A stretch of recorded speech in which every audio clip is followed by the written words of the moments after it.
सभी भक्तजनों को जय श्री माता रानी, जय श्री महामाया। आज आप सभी भक्तजनों के समक्ष श्रीमद् भगवत गीता के 12वें अध्याय को बतलाएंगे। ओम श्री परमात्मे नमः। इस प्रकार भगवान के वचनों को सुनकर अर्जुन बोले, हे मनमोहन, जो अनन्य प्रेमी भक्तजन इस पूर्वोक्त प्रकार से निरंतर आपके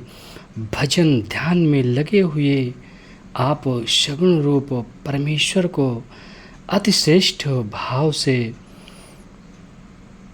उपासते हैं और जो अविनाशी सच्चिदानंद घन निराकार को ही उपासते हैं,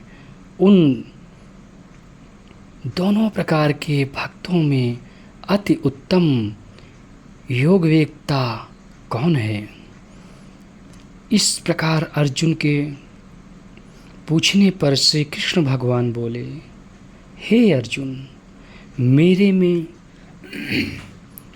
मन को एकाग्र करके निरंतर मेरे भजन ध्यान में लगे हुए जो भक्तजन अतिशय श्रेष्ठ श्रद्धा से युक्त हुए मुझ सगुण रूप परमेश्वर को भजते हैं, वे मेरे को योगियों में भी अति उत्तम योगी मान्य हैं। अर्थात उनको मैं अति श्रेष्ठ मानता हूँ। और जो पुरुष इंद्रियों के समुदाय को अच्छी प्रकार वश में करके मन बुद्धि से परे सर्वव्यापी अकथ निज स्वरूप और सदा एक रस रहने वाले नित्य अचल निराकार अविनाशी सच्चिदानंद घन ब्रह्म को निरंतर एक ही भाव से ध्यान करते हैं, वे उपासते हैं, वे संपूर्ण भूतों के हित में रत हुए और सब में समान भाव वाले योगी भी मेरे को ही प्राप्त होते हैं। किंतु उन सच्चिदानंद घन निराकार ब्रह्म में आसक्त हुए चित्त वाले पुरुषों के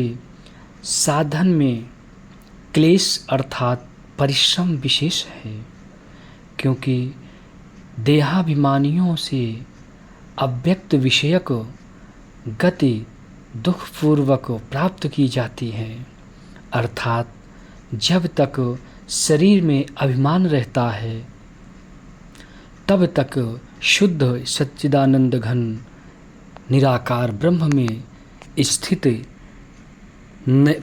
होनी कठिन है। और जो मेरे परायण हुए भक्तजन संपूर्ण कर्मों को मेरे में अर्पण करके मुझे सगुण रूप परमेश्वर को ही तैल धारा के सदृश अनन्य ध्यान योग से निरंतर चिंतन करते हुए भजते हैं, हे अर्जुन, उन मेरे में चित्त को लगाने वाले प्रेमी भक्तजन का मैं शीघ्र ही मृत्यु रूप संसार समुद्र से उद्धार करने वाला होता हूँ। इसलिए हे अर्जुन, तू मेरे में मन को लगा और मेरे में ही बुद्धि को लगा, इसके उपरांत तू मेरे में ही निवास करेगा। अर्थात मेरे को ही प्राप्त होगा, इसमें कुछ भी संशय नहीं है। यदि तू मन को मेरे में अचल स्थापन करने के लिए समर्थ नहीं है तो हे अर्जुन, अभ्यास रूप योग के द्वारा मेरे को प्राप्त होने के लिए इच्छा कर। यदि तू ऊपर कहे हुए अभ्यास में भी असमर्थ है तो केवल मेरे लिए कर्म करने के ही परायण हो। इस प्रकार मेरे अर्थ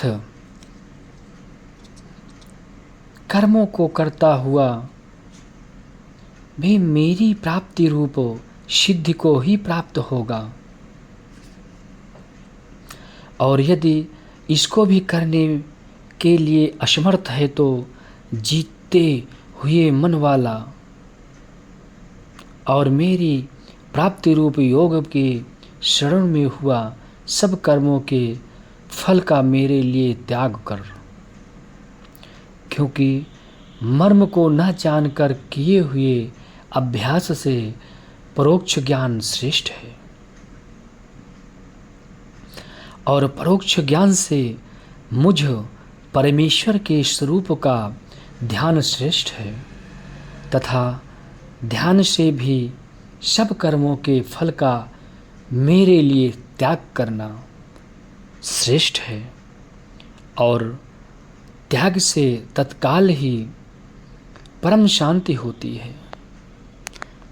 इस प्रकार शांति को प्राप्त हुआ जो पुरुष सब भूतों में द्वेष भाव से रहित एवं स्वार्थ रहित सबका प्रेमी और हेतु रहित दयालु है तथा ममता से रहित एवं अहंकार से रहित सुख दुखों की प्राप्ति में सम और क्षमावान है, अर्थात अपराध करने वाले को भी अभय देने वाला है तथा जो ध्यान योग में युक्त हुआ निरंतर लाभ हानि से संतुष्ट है तथा मन और इंद्रियों सहित शरीर को वश में किए हुए मेरे में दृढ़ निश्चय वाला है, वह मेरे में अर्पण किए हुए मन बुद्धि वाला मेरा भक्त मेरे को प्रिय है। जिससे कोई भी जीव उद्वेग को प्राप्त नहीं होता है और जो स्वयं भी किसी जीव से उद्वेग को प्राप्त नहीं होता है तथा जो हर्ष आमर्ष भय और उद्वेगादिकों से रहित है, वह भक्त मेरे को प्रिय है। जो पुरुष आकांक्षा से रहित तथा बाहर भीतर से शुद्ध और चतुर है, अर्थात जिस काम के लिए आया था उसको पूरा कर चुका है एवं पक्षपात से रहित और दुखों से छूटा हुआ है, वह सर्व आरंभों का त्यागी अर्थात मन वाणी और शरीर द्वारा प्रारब्ध से होने वाले संपूर्ण स्वाभाविक कर्मों में कर्तापन के अभिमान का त्यागी मेरा भक्त मेरे को प्रिय है। जो ना कभी हर्षित होता है, ना द्वेष करता है, ना सोच करता है, ना कामना करता है तथा जो शुभ और अशुभ संपूर्ण कर्मों के फल का त्यागी है, वह भक्त युक्त पुरुष मेरे को प्रिय है। जो पुरुष शत्रु मित्र में और मान अपमान में सम है तथा सर्दी गर्मी और सुख दुख आदि द्वंद्वों में सम है और सब संसार में आसक्ति से रहित है तथा जो निंदा स्तुति को समान समझने वाला और मननशील है, अर्थात ईश्वर के स्वरूप का निरंतर मनन करने वाला है एवं जिस किस प्रकार से भी शरीर का निर्वाह होने में सदा ही संतुष्ट है और रहने के स्थान में ममता से रहित है, वह स्थित बुद्धि वाला भक्तिमान पुरुष मेरे को प्रिय है और जो मेरे परायण हुए अर्थात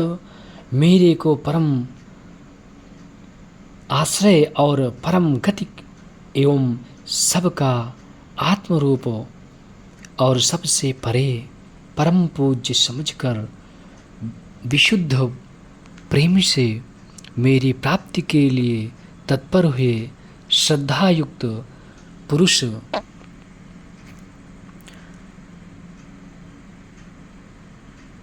इस ऊपर कहे हुए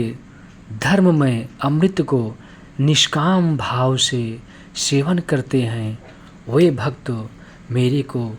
अतिशय प्रिय हैं। ओम इति श्रीमद् भगवत गीता रूपी उपनिषद एवं ब्रह्म विद्या तथा योग शास्त्र विषयक श्री कृष्ण और अर्जुन के संवाद में भक्ति योग नामक 12वां अध्याय। ओम तत्सत। आप सभी भक्तजन जो भी हमारे चैनल को सब्सक्राइब ना किए हों, आप लोग को ज़्यादा से ज़्यादा हमारे चैनल को सब्सक्राइब करें, वीडियो को शेयर करें, लाइक करें। जय माता दी, जय श्री महामाया।